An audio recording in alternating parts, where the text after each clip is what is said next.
Welcome to Lessons in Dyslexic Thinking, conversations with the world's most inspiring dyslexics, where we find out what dyslexic thinking is and how each of us can employ it to change the world.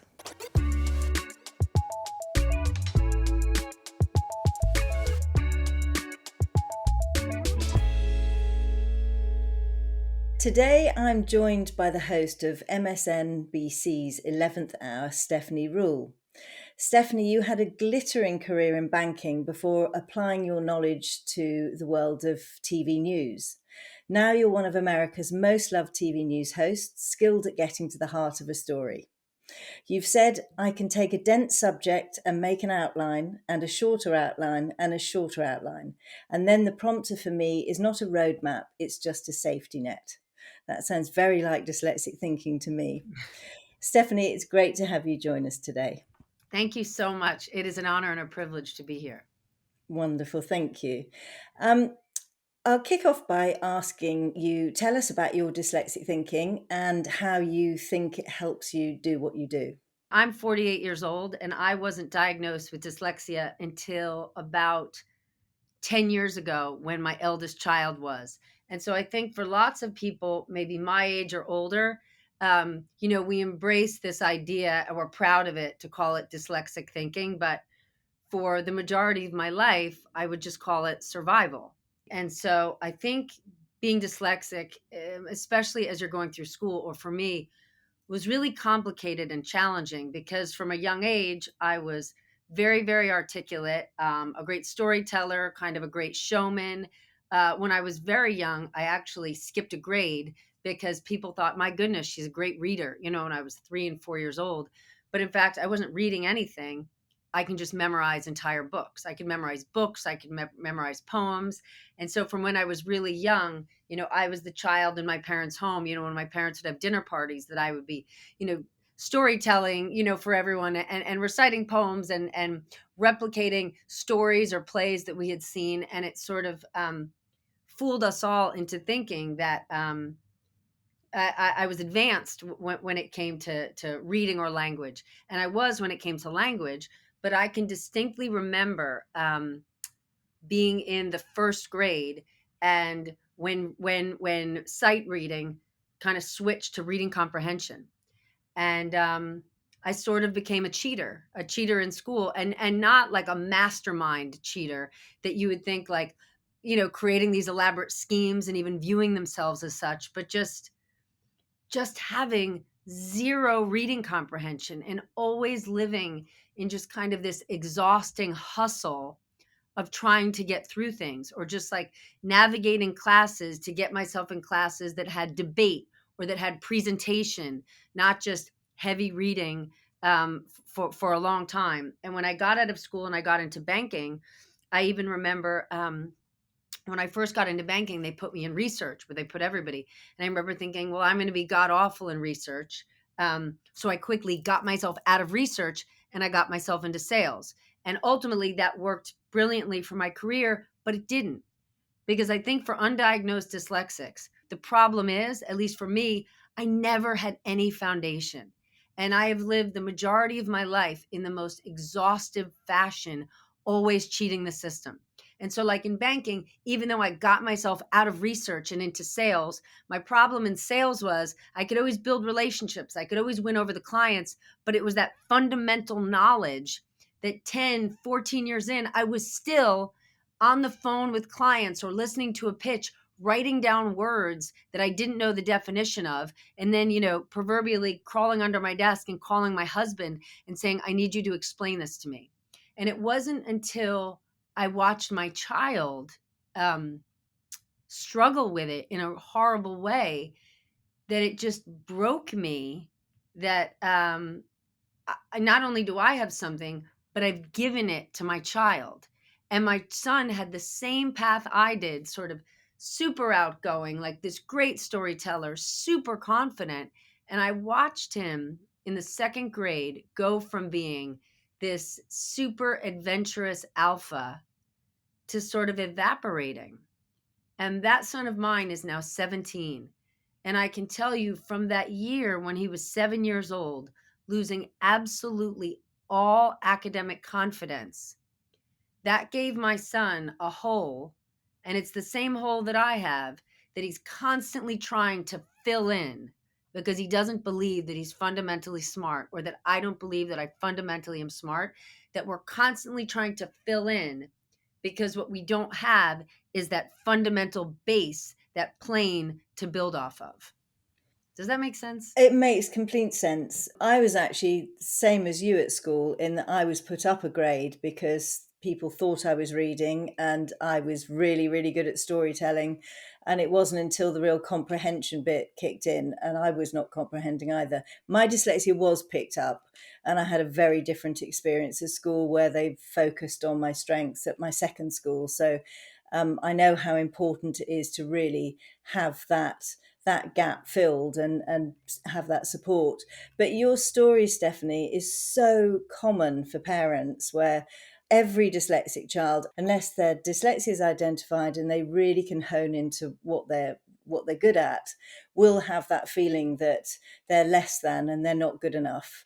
And that's just so not true. And that's, every reason we do what we do is because we want the world to understand the amazing strengths that come with dyslexia. I do think dyslexics are some of the most creative, most cerebral, most fantastic people to work with, to be around, to explore with. But the thing that we need to do is stay in the game and not give up. And I can see it, especially having a son going through it who just didn't like school forever and wanted to give up. And, those years between, 13 and 25, those are really important years. They're really important life years and academic years, and they really set the course for what you're going to do in your next chapter. And so for me, school was hard, but I was always just kind of gaming the system, figuring it out, getting off, going to office hours, getting extra help, getting, extra credit projects, kissing up to teachers, just figuring out, because I wanted to get out of my town. I wanted to go to a great college. I wanted to move to New York City. And so I had these golden rings that I was focused on. I needed to get an A in that class so I could move up in this world.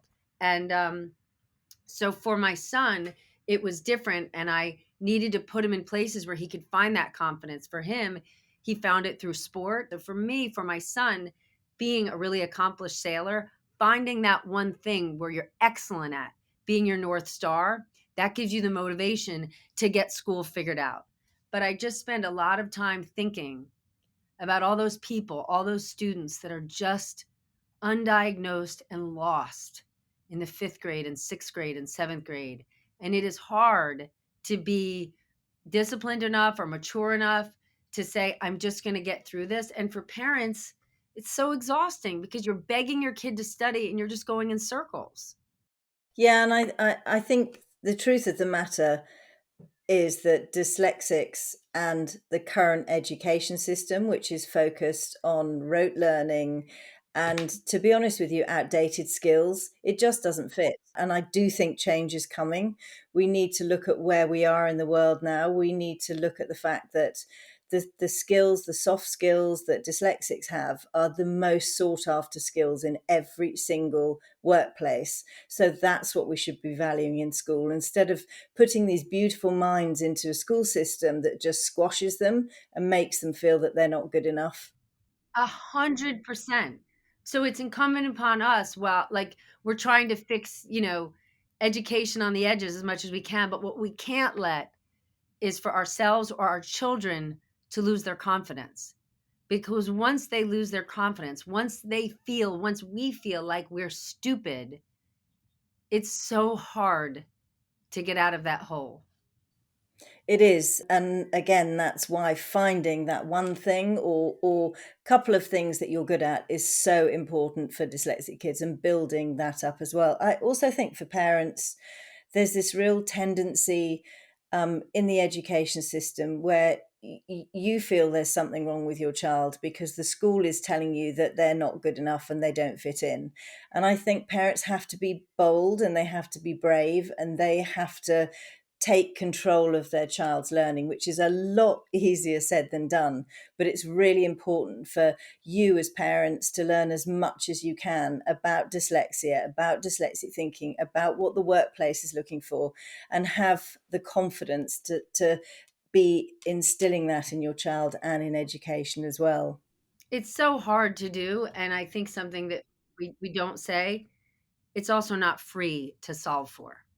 Right? The specialists and the specialties are not free. I mean, I live in New York City where the mayor of New York is a dyslexic and he's focused on this, and they are trying to bring more awareness and programs to our public schools. They're doing research in our prison systems in New York around the amount of undiagnosed dyslexics we have in our prison system. And so I really have this message for people who have, but really for parents of, we are brothers and sisters in this as parents of dyslexics. And chances are, if you're a parent of a dyslexic, you may be dyslexic too.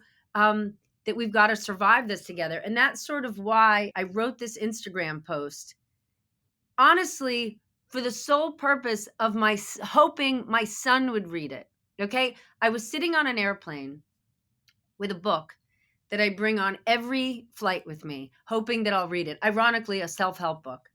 And I open the book and I can't get through it. I'm reading page after page, in one ear, out the other. And while I'm sitting on the plane, I was going to the NBA All-Star weekend, a weekend that my son would absolutely love, and feeling so proud, like, I can't read this goddamn book, but you know what?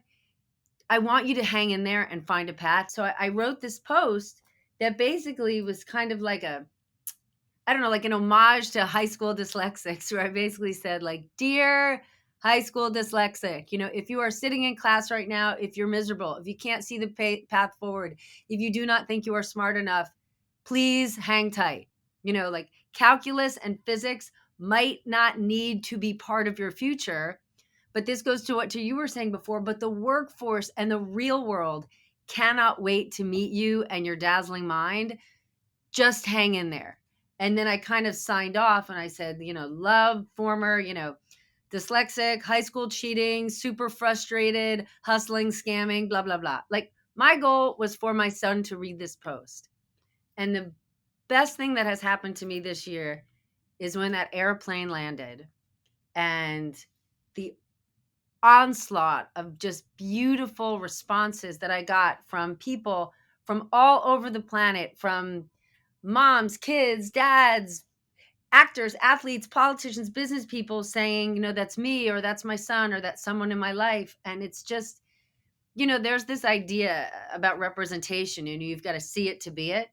And people often talk about it when they talk about, like, women in professional settings, and, why we have to have women or minorities in different work settings, because when you see someone like you feel like you can do it.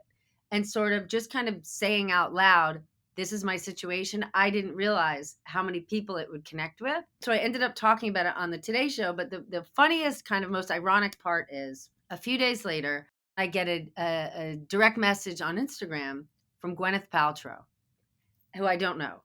And she says, like, hi, it's me, Gwyneth. And of course, I'm like, oh my goodness, right? And she said, my husband is also dyslexic. He saw this thing you did on the Today Show the other day. It really moved him. He'd love to get in touch with you.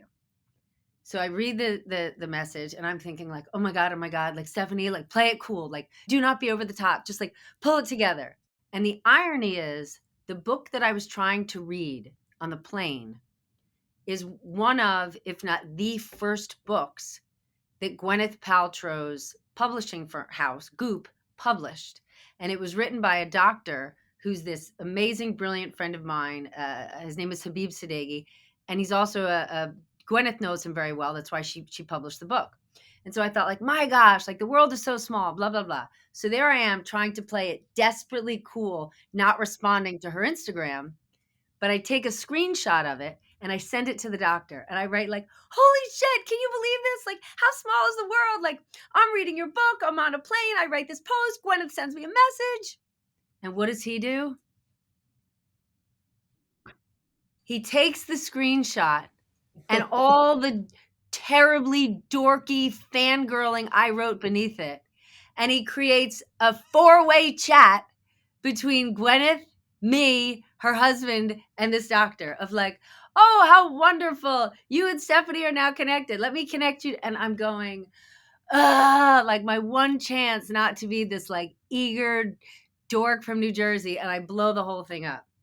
But ironically, I ended up getting to know her husband a bit, and how inspiring, right? This unbelievable writer, producer who found his path. And I just want more young people to just see you just got to get through school. I am not saying that you need to love taking Latin or even US history. I'm not saying you have to love any of it, right? So my husband's a super academic Ivy League guy, and he can talk for hours about his senior thesis. Um and it's okay that he can, and me not being able to doesn't take anything away. And I just really want young people to understand this in this world of grades, grades, grades, and where are you going to college next? I'm not saying it doesn't matter. Your education does, but the world is a complicated and beautiful place. Embrace the beauty side of it. You're not a failure, especially in the workplace. Yeah, I mean, I obviously couldn't agree more.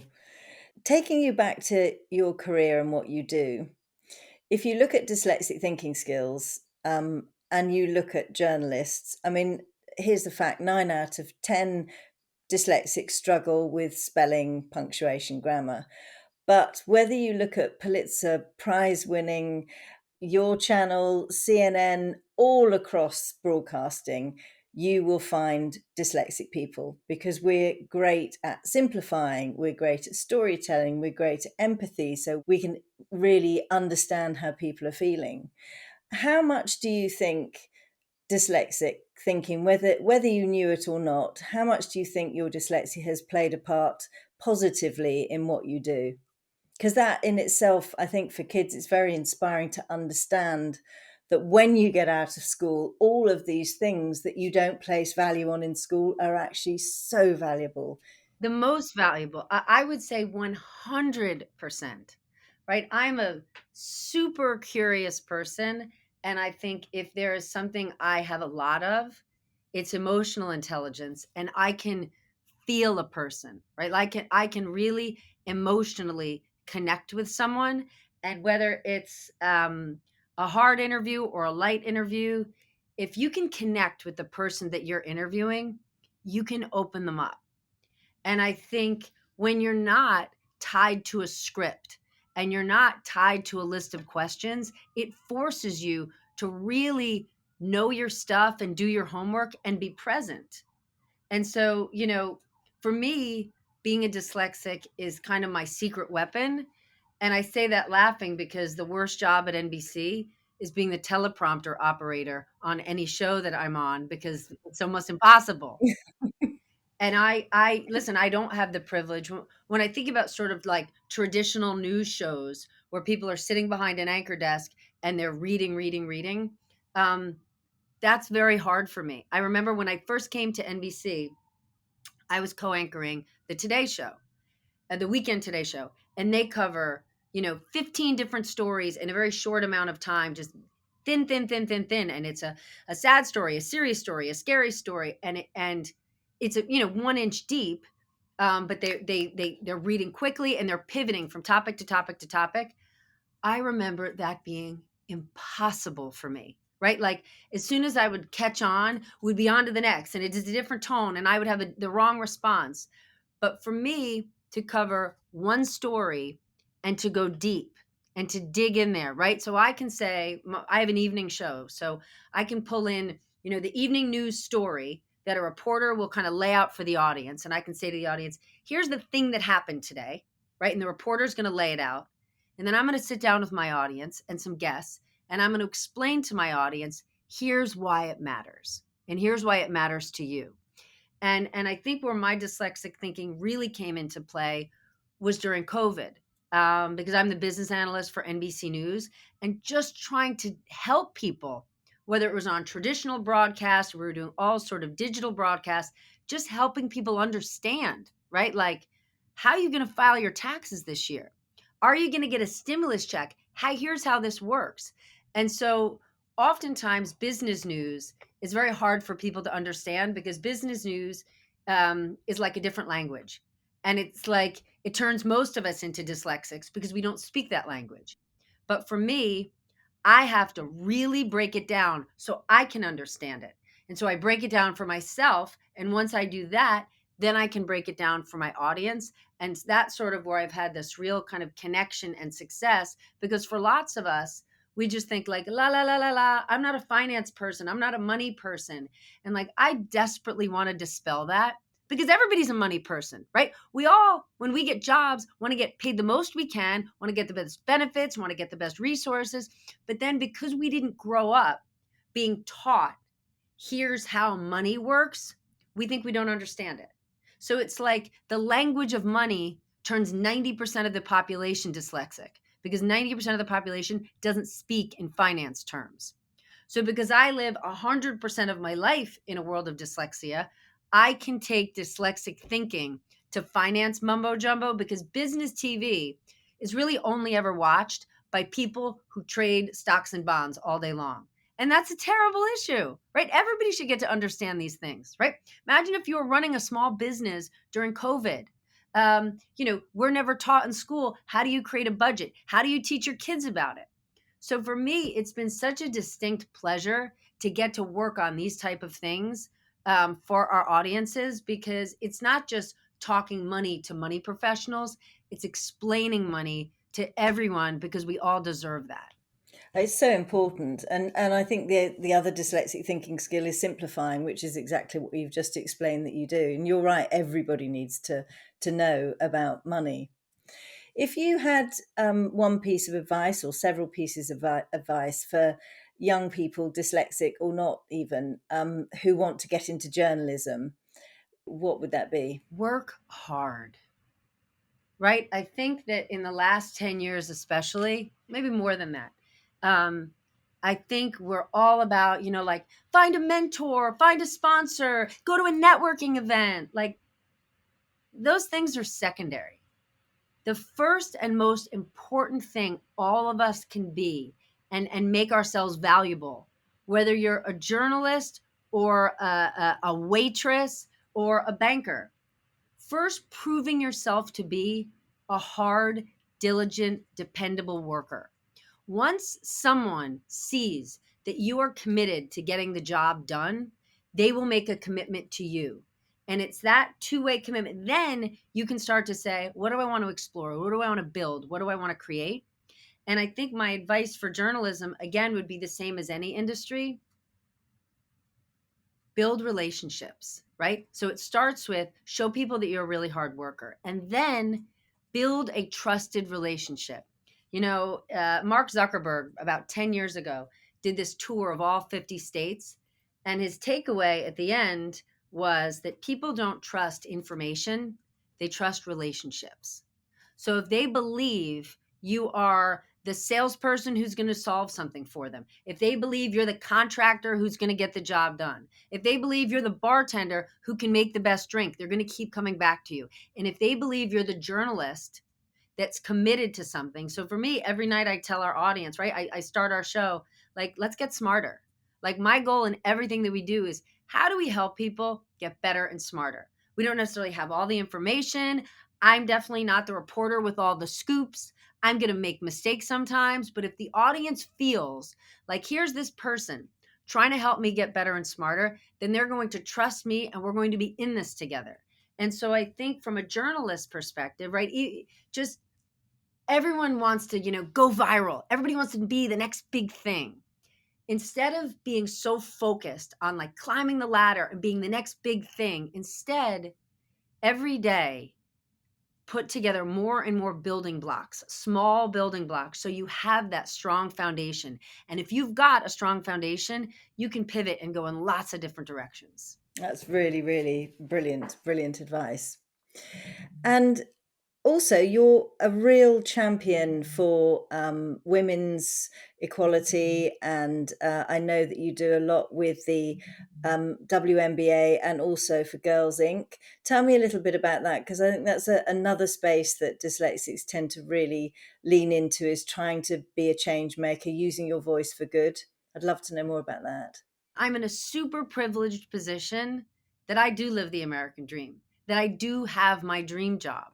And so I have the opportunity just to try to introduce and open it up to others. And I'm going to give the counter to it. So when I first started in banking, when I was in my first training program, I married a boy in my training program. We were in the same program. And he went to Princeton and he played lacrosse at Princeton. And because that was his background, as soon as he and I entered this training program, there was 30 guys on our trading floor looking to help him, to say, let me teach you, come join my desk, let me teach you about my product, let me hire you, right? And I would, as the years would go by, I would look at my husband and his natural network where he'd be recruiting young guys that went to his school or that was on his team, and he was helping them along the way. And so I just think, in terms of women and girls, we should be in every single industry that's out there. We just didn't have exposure to it first. And this goes back to this idea, you've got to see it to be it. So when a guy that looks like my husband walks into an investment bank and onto a trading floor, naturally he thinks, well, of course, I'm going to be great at this. There's 30 guys who look and sound just like me. Women would be great in so many different fields. We just traditionally weren't in them. So for women who are in those industries, right, we need to educate the next generation of women to say, you can do this too. Let me just teach you about it, right? And especially if we can just open that up, open the door for one another, and then champion one another along the way, I just think it'll have a huge impact. 100%. And I think it's the same for dyslexia as well, isn't it? 100%. When you meet people who think like you, it's not just first, it's a relief because you're just sitting there sweating it out. I mean, me and my damn note cards and my Sharpies, but you just feel seen and you feel connected and you don't feel alone. And it's that boost of confidence that makes you feel like I can do this thing. So I have one last question for you. What do you think your 7-year-old self would think about where you are now? Oh,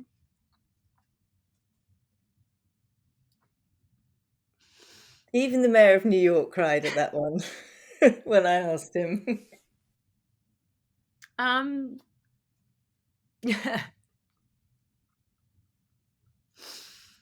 hmm. Nobody ever says that they're proud of themselves because because we don't. We live in a world of self-deprecating hellscapes. um, um, I would be so proud. Uh, I would be so proud that I have the career and the life that I do. And it's so funny because whenever my kids and I are talking in the car, whenever it's like, if you could have dinner with someone alive or dead, like who would you want it to be? And everybody always picks famous people. And I always pick, and I don't plan it, I always pick my grandfather because I just wish he could see me now. And that's very beautiful. Thank you so much, Stephanie. It's been really, really lovely talking to you. Well, easy for you to say, you're not crying, only I am. No, no, I cry when I think about that. I tell you what, it runs so deep. That's why what we're doing and you talking about dyslexia is so important, because I remember being that 7-year-old at school. Every dyslexic remembers that, being that 7-year-old at school, and we shouldn't be. We shouldn't have to have that real heartbreak of how school made us feel. It's so funny because, you know, when my husband and I have like been sitting with my son, and I'm sort of, you're going to think this sounds crazy, kind of like holding his hands, begging him not to cheat in school. My husband is like, what are you talking about? Like, of course, don't cheat in school. Like, why is this even like a conversation? But it is because, again, like, it's not, you don't think of it in terms of this mastermind who's not doing their homework. You're just like, I just got to get through the day. But the message to that next generation kid is, please don't cut corners and cheat because you will get yourself kicked out of school, right? Please get a B, get a C, and find an extra credit project. And I'm just saying, like, trying to teach my son to triangulate school makes perfect sense to me. And to my non dyslexic husband, it's like I'm speaking a different language. And I am. And I'm sort of like, well, luckily for this kid, he and I speak the same language, and I'll see you on the other side, you know? Yeah, and I think every dyslexic kid needs a champion like that. So it's having the courage as parents to say that's what we need to be telling our kids to help them get through. Wonderful, Stephanie. Thank you so much. Thank you for having me. This podcast is sponsored by Microsoft, who, like us, are passionate about empowering dyslexic thinking. Their free learning accelerator tools like Reading Progress and Reading Coach help dyslexic thinkers thrive.